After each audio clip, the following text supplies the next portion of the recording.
Mesdames et messieurs, bienvenue dans votre émission Plateau Universel. Bonsoir, Piscania Sobozali, au Bolandaka émission Oyo Mingi. Je remercie d'abord Batu Oyo Sobazo soutenir Zela et Singa, au Bazo Contactenga, qu'on souhaite, au conseil Nabino, ils ont contribué quelque chose dans Moussala Nanga. Nasengino, merci, Nasengi, merci, Naba Diaspora, Nyo Sobazo soutenir la musique. Et je remercie le Dieu, le Tout-Puissant, pour le souffle de vie. Si je suis encore devant vous, Esaïe de mon PC Pema, mon PC bon moyi, Nasengi, merci vraiment, Nanzam, de toi, Batelinga, Ebele Bakoufi. Lelo bazate hein bazate nangolo na nazali sous lelo pour la présenter bino émission Oyo Plateau Universel. Je sais que pour vous informer c'est notre devoir. Nous sommes là pour vous informer. To bebela bino basango nyonso o Italie Mokabso République démocratique du Congo. Plus encore bonsoir Lucica Sobozali. Aujourd'hui je suis avec sur notre plateau notre invité spécial, c'est le président Léopold Ouachera. Au président, il y a FOPAC, Forum de pasteurs et patriotes congolaises. Namoulai Penzate, Azali P, Batebele Bayebi, Azali cadre, la partie ya MLP, ou Ekabami na Mwanamboka, Franck Diongo, Nayene Tokolo de la Penza, mini actualité, Yamboka Nabiso, République démocratique du Congo. Bonsoir, Mwanamboka Watira. Bonsoir, Maman Julia. Bonne santé, il y a FOPAC, PMLP, dans le cadre. Oui, merci. Tous allez malins. Nous sommes sous contrôle Yanzambé, Forum des pasteurs patriotes congolais. Azali Bobele Kolanda, ligne de conduite Oyo Nzambé, après Sémission à Katena Vision. Tous allez malins. Et l'on a parti cher Nabiso, mouvement lumbiste progressiste. Et pas hier, j'étais secrétaire général, aujourd'hui j'assume les fonctions du directeur de bureau politique. Et le monde a mon Franck Diongo, mon obéli à peuple, tout va bien.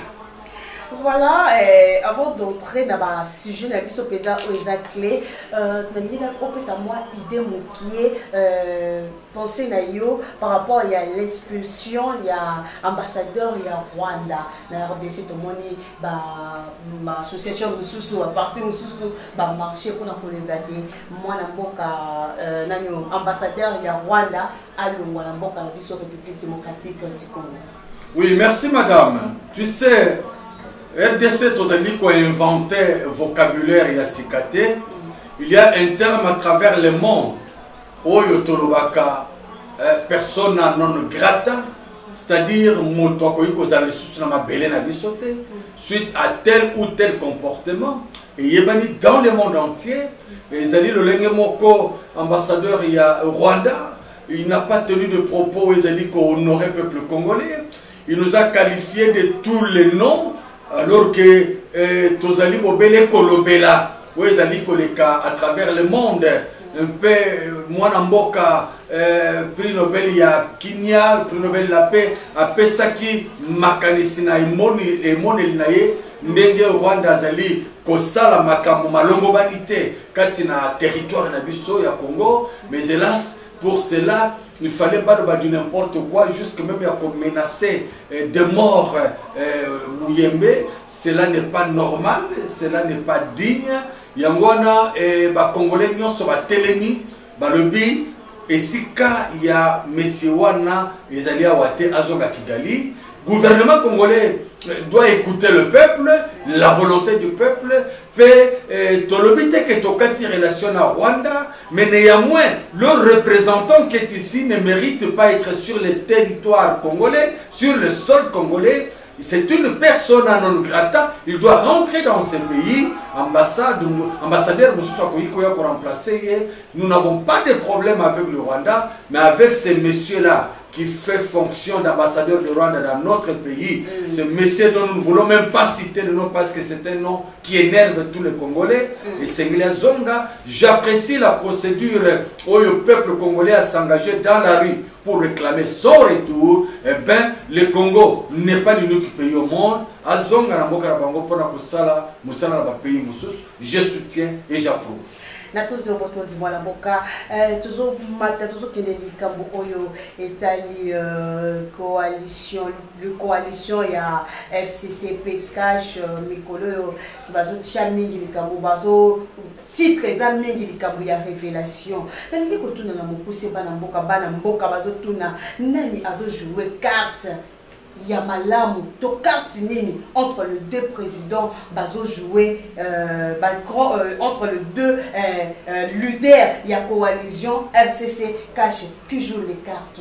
Oh merci madame, heureusement au corrigé nous n'avons pas de président, nous n'avons qu'un seul président qui s'appelle Félix Antoine Tshisekedi Tshilombo, mwana wa Nkondo papa Etienne Tshisekedi wa Mulumba, c'est lui le chef de l'État que nous acceptons, que nous reconnaissons et en qui nous mettons notre confiance pour être que salamate lobby na régime régime sanguinaire la Kabylie de triste époque il y a Moniokoli alors tolingi changement bon mwana ekota tous allez respirer un peu état de droit, tous allez respirer un peu démocratie. Le loi opposant Tamboli Nanzela Topa Sali meeting, il n'est pas inquiété.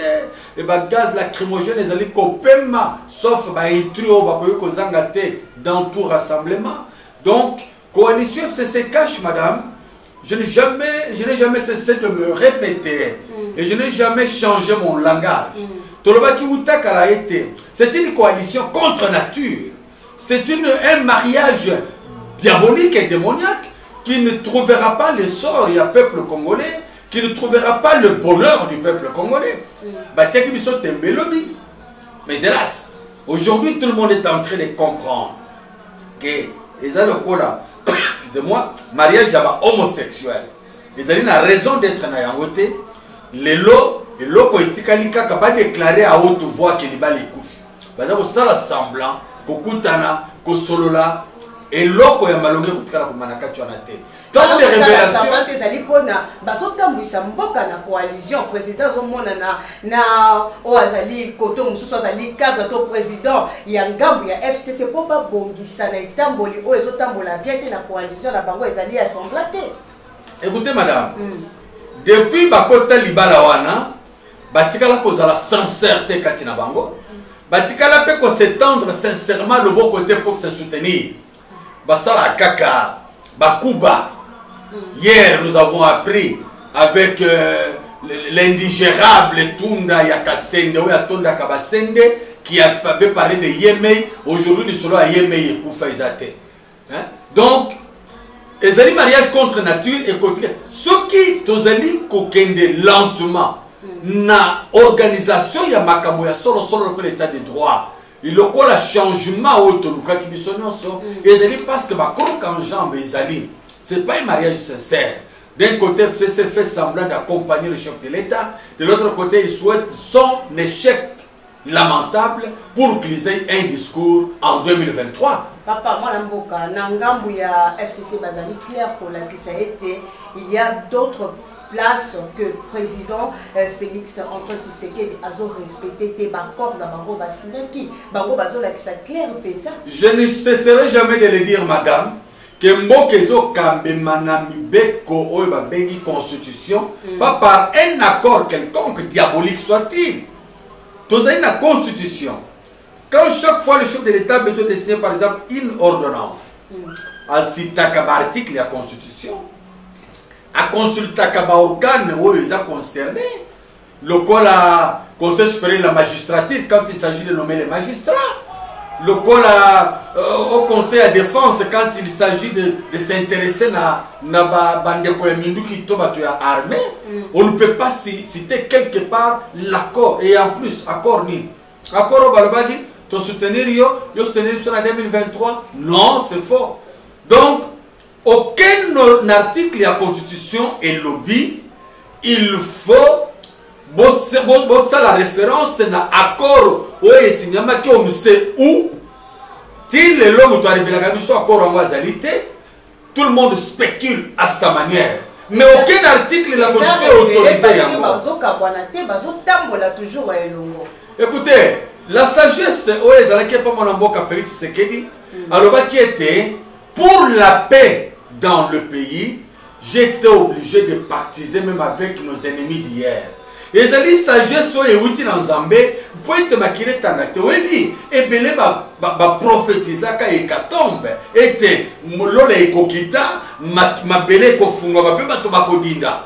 C'est aussi qu'il a usé de la sagesse au outil dans Zambé, on peut être alors bato ça la coalition, mais la coalition veut dire on progresse ensemble. La coalition ne veut pas dire que président avant il a posé acte akena nous kosolola na zamba ya kingakati tope akota restaurant moko ya epa via avion basali kuna. Non, ce n'est pas ça. Le président se réfère à l'institution, aux institutions du pays, alors se réfère à baorgan où ils concernés. Il pose le problème, il cause le problème nakati ya gouvernement peut atteindre le ministre sectoriel à poser acte. Oh, les amis, noto ya baba, ya kokanisa ete, président kokende kozela. Non. Botika mwana mboka Joseph Kabila Kimia, il a compris bien que presque 2 ans plus tard, il a compris esika na ezali wapi, kiti na ye ezali wapi, riba na ye kolata ezali wapi, malgré basali erreur. Babakisi, sénateur invité, il a réclamé ça. La conséquence c'est quoi? Comme Kabila a pris sa place dans le Parlement, dans le Sénat, a lâché la main à sénateur, a exigé même que Babakissa à vie, il a compris que durant toute sa vie, as un sénateur, il n'aura pas un autre mandat électif, Kaka, sénateur, toute sa vie. Voilà, tout le monde raconte, il y a le président de la République, Félix-Antoine Tshisekedi, il a salué papa, Mokodiamboka, le 21 septembre, l'échange na bango, basala kekuna na sene, président Yambaki Penza, bakutamina, basali ete wazali, président ya FCC, basoloni, par rapport à Makamupedze et Tanebele, il y a rentrée parlementaire, ma proposition, il y a ma loi, il y a Minaku, Pe Sakata, balobi pe likambo ya malonda Rosar malonda na tête ya seni.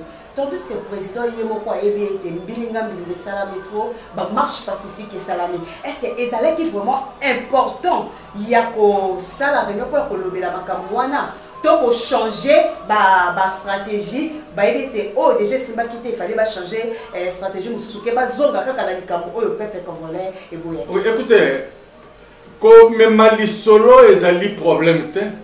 Problème de suite ni les arrêts réservés dans l'histoire. Le président de la République, il a reçu son frère ou demi-frère parce que il n'y a pas de preuve que les alliés au Kanissa. Je peux même appeler que Joseph Kabila est demi-frère Nabiso. Ayamba qui est, il a posé son problème. Président Ayoki, mais vous avez appris que Réunion Anesuka qui a que de poisson. Parce qu'il parce que le chef de l'État a sa engagement devant le peuple, qui a côté pour entériner candidature, il y a Malonda na tête ya sénité. Il a pris cet engagement devant le peuple.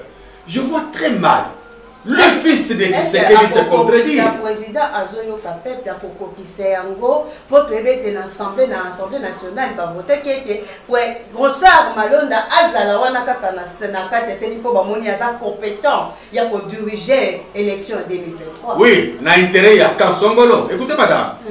Rosar Malonda selon Mibeko na mboka na biso. Moto nyonso po musala na yo est comme imposable et reconnu officiellement.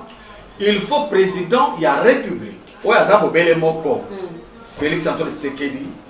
Yende a entériné, a signé Mukanda à investir yo. Et puis Mukanda wana va une ordonnance et ça l'a publié dans le journal officiel. C'est alors que la nomination a eu un caractère moko il y a opposabilité peut s'imposer. L'Assemblée nationale a voulu entériner na ye candidature ya Malonda. Mais le président de la République a côté la consigné à l'ordonnance à investir, peut reconnaître y était, et bien que dans le local là, coup d'épée dans l'eau et que c'est le côté. Et ça la loi Minaku, bakoye ko sala ngo balamba ba voter ya monenge balingi, mais ba loi wana et que ça la admité et pas ya président na cour constitutionnelle à ko valider ya côté. Yangwana Joseph Kabila qui a plaider auprès du chef de l'État. Et Tikelangaï, Ronsar, Talakaka. Non, écoutez, intérêt du 900 Ronsar. Quand nous savons que Ronsar a été l'élève de Nanga, qui Nanga lui-même était l'élève de Ngoï Mulunda. Ngoï Mulunda était lui-même à l'école il y a Sango Malumar. Kasi Ronsard aza mwana mboka bosengaki kombo ya mwana mboka ya solo ezala na seni. Yango wana bazomema kaka Ronsard Manonda. Il n'est pas le seul mwana mboka et il n'est pas le seul compétent.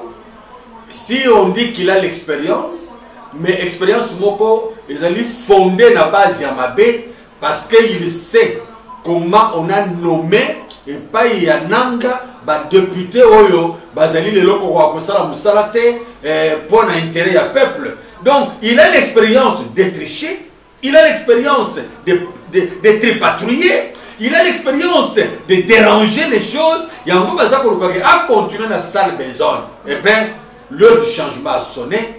Je crois que aussi longtemps que comme la biso mutumu soit cambasenité, tu continuer et comme a raison plus tard. Il y a un glissement et tali bisoté. Ba proposer biso, ba toi maïla bazali belé, ba to bazali na incontestabilité et belé le corps à malonda bazali belé. Tala li kama malonda ke ko kombomatina église de réveil, ba pasteur royo ba tellement guité, ba continue pas les comprenez que Ronsard c'est un mal qui est venu non seulement pour déranger la politique congolaise à côté de Nzambe, c'est un avant. Pasteur Boto du Mboka.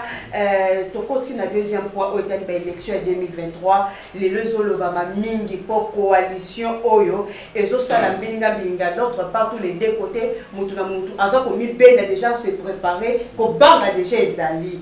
Est-ce que et que la penza na l'élection ko sala ma penza na bo solo to ko sala na 2023 Bon, écoutez, souhait d'ambition est que le cycle électoral les a respecté.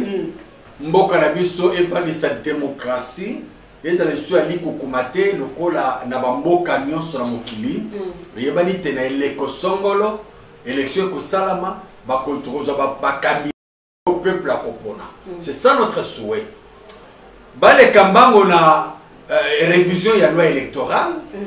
Tozala bosenga ya réforme ya Seni. Après réforme à Seni, ba pona tope tozo mokambi ya sika ya Seni wazali même ceux qui a remplir unanimité te ya peuple congolais mais néanmoins à 90% ou à 80% ba peuple ba ko sala confiance.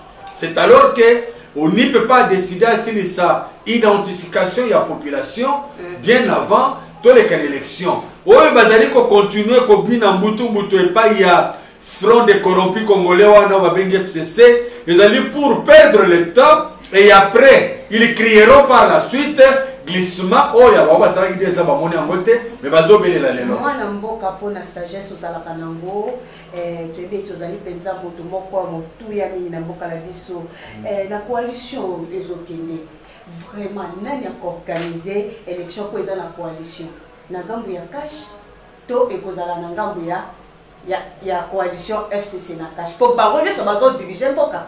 Non écoutez, Seni en principe c'est un organe indépendant où ils allaient accompagner démocratie.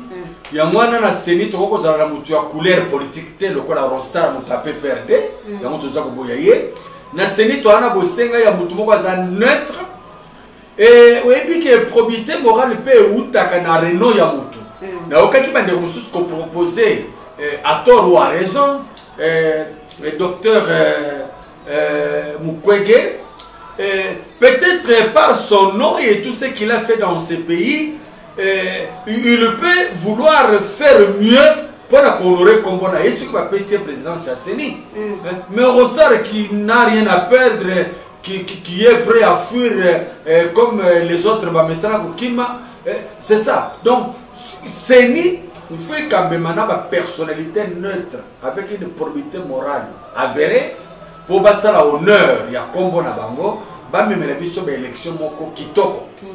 Quant à l'identification, l'ONIP doit dépendre du ministère de l'Intérieur, n'engé conseil d'État sakata kikambo et non pas ministère ya décentralisation oyo congolais na yezali na mise en doute. On ne voit pas comment il va bien travailler pour l'intérêt du peuple congolais. Alors que, question mark, tu évites ce que Azali Yawat. Donc, RDC, toza na tina coalition organiser élection te, toza na tina quand songolo pakala organiser élection te, toza na tina que mboka azwa seni ya malam avec des réformes ya malam to les can élection pour une fois dans la vie, tozo ba élection moko transparent, libre et réellement démocratique. Wanande gage to sengi na président Tshisekedi ati que la Congo oyo na 2023 qu'il revienne ou qu'il ne revienne pas, mais ati que la bonnes élections moins contestées que toutes les élections précédentes. Mwanamboka tout le monde était dans ngambu ya FCC bazo demander transparence dans l'élection à 2023 p basengi na président de la République Félix Antoine Tshisekedi organiser l'élection en 2023 mais tozotala mboka ezotambola peza ndenge elongo banité ba élection au ya 2023 et kozala organiser na budget. Oui, ça c'est aussi un problème. Kaido virus, au bilo benga coronavirus, surtout benga kamona bonzambe Kaido parce que, excusez-moi, c'est un virus qui a échoué. Et aya qui peut la décimer mokili, nzamba ebisa ki surtout benga ke Kaido corona te. Parce que corona signifie couronne en espagnol. Couronne signifie principauté. On dirait tout ça quoi adorer. Que c'est un virus puissant et plein d'honneur. Zamba révélé que nous sommes tombés dans le Kaido virus, c'est un virus qui a échoué dans sa mission. Déjà bon solo pour la élection. Il y a un Kaido virus a renversé le monde entier. Ce n'est pas seulement la RDC. Économie et ali parteur dans le monde entier. Mais nous pensons qu'avec l'aide de Dieu, toko soit raison ya corona te, toko koma pena elekoana corona vous allez susciter organisation élection pour les camarades.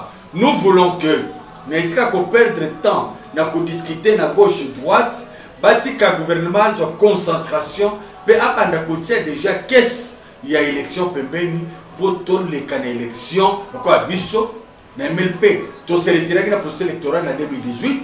On a besoin de revenir dans les élections. C'est excusé que l'élection est ratée en 2023. Si on a fait Pâques avec recommandation en Zambé, si on a besoin, il y a des patriotes, il y a solo, au Batoni Sami, Namolimo en Zambé, Bakota sur la scène. On a besoin, il y a élection en 2023. On n'a pas d'excuses, on ne tolère pas que les élections soient ratées. L'État a s'organisé, à mettre Misolo Pembe avec l'inspection générale des finances, Azo Kangaba Miyibi, Bafon Nyonso Bakomane récupérer wana, Ezonga, Bafon Bako récupérer pas Badjamal, na Bakamero Baibaki, Nyonso wana Ezonga, et quand on a caisse à élection, pour toutes les élections en 2023. Bon, franchement, il y a le président Félix Nalamuka. Tout le monde qui était la Mouka, ils ont pensé qu'on soutenir le président Félix en 2023. Beaucoup de MLP, bon, écoutez, dans MLP, chaque fois que tu as une alternance, alternance c'est Salama qui passe que Moko et opposition a gagné qui, au Bazalaki et n'a pouvoir échouaki, on n'avait pas de raison de ne pas soutenir cette alternance. Oui, à gagné qui c'est Félix Antoine Tshisekedi Tshilombo, que nous continuons à soutenir, parce que ne pas les soutenir, c'est vouloir le retour de la dictature de Kabila. Puisque nous sommes Tshisekedi, entre guillemets. Donc on a au cas qui dernièrement, Batu Songolo Pakala Koloba, automettre président d'accusation, va destituer. Quand on les destitue, c'est pour l'intérêt de qui? C'est pour le retour de la Kabylie. Tambe Mwamba. Mais c'est Kabila à 200%, hein, avec tout ce qu'il a commis dans ce pays. Donc, tous allons obligés, MLP, tous allons soutenir le président de la République, même dans FOPAC, tout pouvoir vient de Dieu. Nous n'avons pas de choix que de soutenir ceux qui sont élevés en dignité. Ceux qui l'ont eu conscience dans l'opposition républicaine, on doit soutenir le président en 2023, Félix Tshisekedi. C'est pas mal, c'est leur choix. Jusqu'à preuve du contraire, Azali Mopayate au Toko Telemela. Sa congolité est à 100%.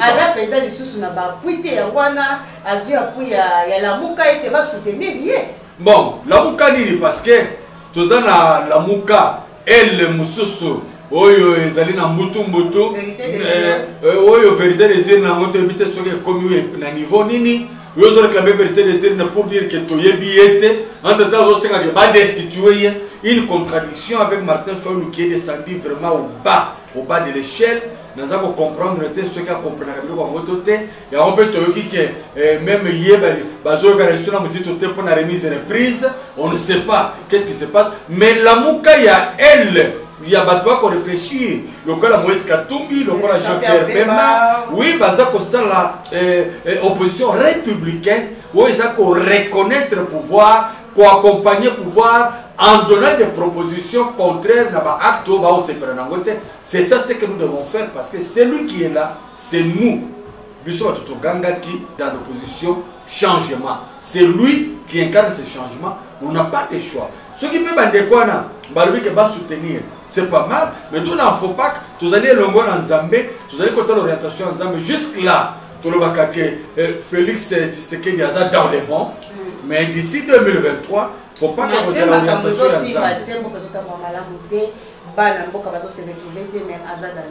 bon, écoutez, Bazou se retrouve celui qui ne se retrouve pas à 100%, c'est celui qui avait des Congolais. Mais le peuple, il tofandi, tozali ko vivre na lolenge to mesana, banda mokilo ezala mokili. Ba ina kabiso sa kombe loso na ndakute.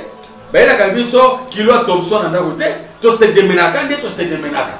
Mais changement ezali kene ya mwe, miyibi ba diminuer bamusu bako lia vungure, bamususu bazako banga état de droit no kite bakolokota. Madame, justice ce qui a sali musalabo esengeli avec ba inspecteur ya finance batako kanga wana fallait pas kanga bakangite.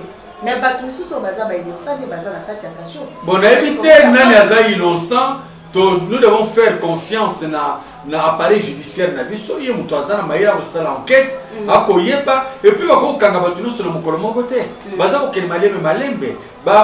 Déjà, nous sommes bakangi. Alors, nous devons faire le président Karapoa Misaka Misolo Atonga. Banda Kokuna na Yaoje Frère. Parce qu'il a accepté, non madame, la justice a le Wakabo. Ceux qui ont dit qu'on coopérait la justice en disant toute la vérité, justice a coûté Kayo, parce qu'on dit qu'on collaborait la justice. Il y a le bien à collaborer, donc on accepte nous sur tout ça là, totonga ba école, totonga ba hôtel, kuna na Tanzanie, et ça qui ngaïté, mokonzi mboka comme tomanda banangai, mbongo nyonso ezokota wa tindaka ya mbongo neke no sala misala pour la justice yango. Tokanisi yango po yango nde bayebisi biso même dans les réseaux sociaux que tant à cette déclaration wana andimi ko collaborer na justice yango batika ke kovana na ndako azala na résidence surveillée parce que andimi était na collaborer na justice. Voilà, merci beaucoup mes très chers téléspectateurs. Nous continuons avec notre invité, avec les actualités maintenant. Nous sommes sur le problème, il n'y a pas église de réveil avec le pasteur, pasteur Nabiso. Qu'est-ce qui se passe avec le pasteur? Pourquoi pasteur Batiki vraiment makabobele à Bonzambe bakotikeza makasi na politique nini ezoleka na boka biso République démocratique du Congo mwana boka Léopold Wachera. À part que la politique, aux alliés pasteur ou à Zokumba, structure et à mon nez, faut pas que. Les camps, il y a pasteur, de côté, le problème, il y a pasteur avec Sonic Afuta, na révérend Katendia, na ERC, Oyazo, elle est là, Boyazo, elle est là, Nini, Peza, Poyo, Zanakatina. Merci. Pasteur Batiki, Église, politique, non, ce n'est pas ça. Il y a un que Bible et le Bible, tout ce qui n'est pas produit de votre foi est péché. Il faut être convaincu de ce que vous faites. Il ne faut pas que tu le bakango pour l'élite. Il n'y a pas de domaine réservé. Il n'y a pas de sujet tabou. La Bible dit, je souhaite que tu prospères à tous égards. Âme, corps, esprit. Nous devons paître les brebis de Dieu. Nous devons paître les enfants de Dieu sur tout plan. Âme, corps, esprit. Il y a un faut pas domaine juridique, domaine économique, domaine culturel, domaine politique. Puis surtout, parce que la politique, c'est la fête de ces pays. Quand la politique va mal, le pays peut être moraté. Politique, mais c'est pas politique. yango babimisi bango na poissa bakomi kondongwana kuna pour nous dans FOPAC même ceux qui les loyaux RCT. Non, RC ne rassemble pas tout le monde. Les organisations et Salamaki, pour l'église des réveils bien sûr, mais ils n'ont pas réussi à convaincre tout le monde pour son adhésion. Donc, officiellement parlant, nous sommes un pays laïque. C'est pour dire qu'il n'y a pas une religion d'État. Même si on a imposé la religion expatriée, on a pour la business, l'église catholique, on a imposé la business, on a imposé bagesta uzinaeza cher pour les canyonso aye ko sunga peuple te. Il faut toute ça la confiance dans l'église ya ba autochtone ya ba congolais mais hélas théâtralisation ba komi ko sala mikoloyo ezo se pelisa biso te bande ko na pisa ba ko conseil banambala batia moi mai na kati na bango ya pio pe ba kamba na molimo mo centre. Cette scène là les ali malamu te église des réveils azali ko présenter biso ko welana. Et n'oublie pas madame que le lema où il y a bimisi makamu nyonso où nazo benga pion ya diable quand il y a des Nicolo c'est ça malonda parce que Nicolo na ye ndebo keseli to komi koyoka oh soni kafuta azwaki d'Égypte oh na compte église de réveil pasteur na biso bozotambola na bosolo te peuple pesi bino confiance président de la république apesi bino confiance alobi ete bolobaki wana batambisaki malamu te bino pe église de réveil bozwa nanu maponami yango bomema yango me bozotambola na bosolo te bokomi kowelela bien ya mokili. Est-ce que peuple ekozala kaka na confiance na bino na kati ya seni wana? Et on a le dit que n'est pas prophète qui veut et le babouania n'est pas pasteur qui veut. Il est pasteur parce qu'il veut être pasteur, mais est-ce qu'il a été appelé pour l'être? Parce que ils étaient nyonso et l'onamina tatate, balobi que un jour ekobimisa mara poissa, pe misala na ngo komona na polele. Est-ce que toutes ces personnes là, ba yaki pona objet nini, objectif ni pas une ensemble? Bayeko salela nzambe to bayeko amasser babomengo. Je suis désolé. Yango na ngai en tant que serviteur de Dieu, mingi wana baibinga. La renommée dans ce pays madame, c'est surtout quand on fait du mal hein. Pourquoi nous on pasteur bayebana, mais bayebana pona buzo bana ba makambo mabe avec de fausses prophéties. Mutokoya kuna za kolobande n'importe quoi. Alors Dieu m'a dit le kona noki musumi koloyo akopata pata. Soki tamba pesio message ya mokonzi mboka. Mais kendo kutana na cabinet na yeto na service na yeto na conseil na ye okolega na tevo bana koloba on pas combattre. Wana zo luka ba bezo luka ba tia yoka. Ce sont des produits finis. Tous ceux qui sont écoutez, problème il y a réforme il y a seni. C'est le même problème même il y a réforme il y a association et église de réveil. Tout est par terre, nous sommes dans la fouteuse, il faut qu'on soit dynamique et sika. Bavanda pembeng, bapesa FOPAC, Moussalawana, tout organisé, bapasser il faut pas mise à niveau, il faut pas l'encadrer. Mingi bazaba Melchisedek, on ne les contrôle pas. Il faut n'importe quoi. La contradiction entre vous-même, la vérité et la réalité. Donc beaucoup de gens qui ont été pour qu'il n'a pas parmi les est-ce que vous avez peut-être solo que la vérité attend avant qu'il n'est pas président de la République? Bon, ça rappelle bien l'union sur mon thème, on a bien le vérité. Dans un cas de Boinabo, solo peut-être soutenir le président de la République pour ma campagne qui est le bosso. C'est-à-dire, tout le monde vraiment n'est pas sincère. La médiocrité n'est pas et gangréné espace congolais sont même milieu à c'est un ensemble qui doivent être des modèles et des exemplaires. Malheureusement, Bakominde, Malandangulu, Talap. Donc, le problème qui est là, Moko la Moko Mizongisa et pas une ensemble peut aller accompagner Bakonzinamboka sincèrement. Bien sûr que un serviteur de Dieu et qui s'améliore cause de la tendance naïe.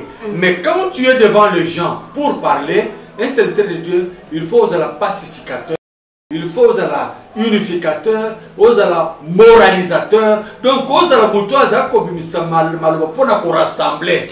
Et non pas, quand même, terme tribalisme, il y a milieu avant ensemble. Alors, le tribalisme, la biso, nous sommes de la tribu juive, donc biso nyonso, tous allez tribu juive, tous allez bana ensemble. Mais, et comme il y a pas calaboye, et le monde politique, tous allez regretter, mais hélas, na sengi na bana ensemble. Bakota mabondeli basambela pona basai na zana na mboko yo bazala régénérer aussi ici na noté question ya suka ezali ba pasteur mususu toyoka kina micro ba déclarer que banda bakenda et pas ya président de la République bosali messe et action de grâce mais parce que président a tel copé sa dîme mon côté dîme wana président na bilinga nyoso ekoti akopé sa nani église ni. Bon, oui, le bill comme on est responsable, mais je crois que la déclaration tapageuse, je me suis dit réfléchir ensemble na balingate. Le problème dans ces pays, la plupart ont la médiocrité. Parce qu'ils ont la chance d'avoir une chaîne de télévision. Parce qu'ils ont la chance de passer régulièrement dans les médias. Qu'on se fait prévaloir que va meilleur. Non. Laisse-moi te dire que la majorité, il y a plus du bon que du mal. Majorité, il y a plus du mal que du bien. Donc, mais, déclaration, je ne sais pas, quand il s'est de plein pied, il ne faut pas que tu le biboyes. Les camoyens de ces politique et ça les sous-motés. Basa ina nzambe baya to sanga. Tozo a régénération na kati ya fopak. Conscience est ça là. To sangana, to sangisa patriotisme pour la kotonga mboka na biso en accompagnant bakambi ou en étant nous-mêmes acteurs kati na mboka parce que tout le monde na Bible ne konangaye. Mboka nyonso yesimbama pe tomboma na mokili oyo kaka bana na nzambe nde basalaki yango. C'est quand Joseph était en Égypte premier ministre que l'Égypte a été devenue grande puissance. Quand prophète Daniel azalaki gouverneur na Babylone, Babylone avait une renommée internationale. Quand Meshach Shadrach Abednego bakotaki na intendance nde mboka etombomaki. Mais bango baliko va de libanda non, venez to sangana.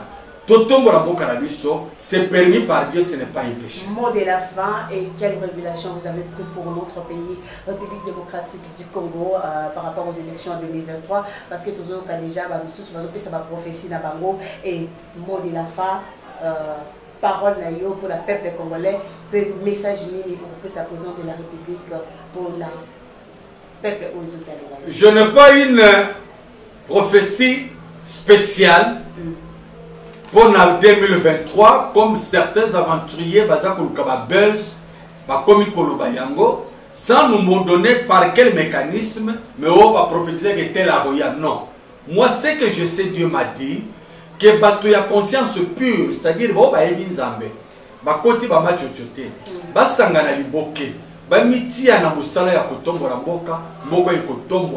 ça sera un pays où coule le lait et les miel. Et puis, a consacré mboka na biso epai na nzambe na stade de martyr totikala ko sepela na yango atikala ko zongisa relation na biso entre biso na Israël to sepela na yango a promettant même qu'a nommé un ambassadeur bon naza ko konta na likambo action de grâce parce que je ne maîtrise pas. Qu'est-ce qui est là-bas? Et s'il doit le faire, nous sommes un État laïque, il va donner cette action de grâce à qui? Qu'est-ce qui importe? Juste si en roi du Congo, c'est ça qui importe.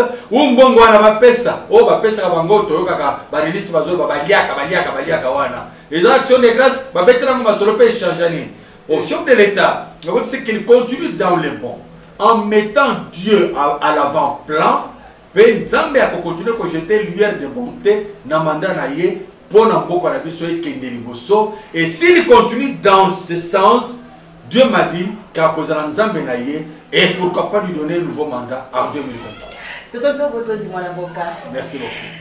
Merci beaucoup. Nous sommes arrivés à la fin de notre mission Plateau Universel. Je vous rappelle, sur notre plateau, on vient de débattre par rapport à l'actualité de la République démocratique du Congo avec Monsieur Mwanamboka, Léopold Ouachera Ouazali, président. Il ne faut pas qu'on paie 4 mounene. Il y a parti MLP Kabami, il y a Mwanamboka Franck Diongo. Je remercie l'équipe technique de Access TV. Je vois derrière la caméra et c'est lui qui est le monteur, le réalisateur de cette émission, Steve Kanza. Steve Kanza, merci beaucoup pour ton travail. Tu as bien travaillé. Je remercie tous les diasporas qui me soutiennent et je dis à tous les téléspectateurs de s'abonner aussi dans ma chaîne Jus Universel Info TV. Vous trouverez toutes les informations là-bas. Émission Nyonso Olanda Kité, la TV Okukuta Gopewana, la Totibino Motondi, Tomonani, na numéro Mokolo Ekoya, ce qui nous a battu le biseau. Nzamba battu la bino, na mamuta la bino. Nzamba Pamora Congo. Merci beaucoup.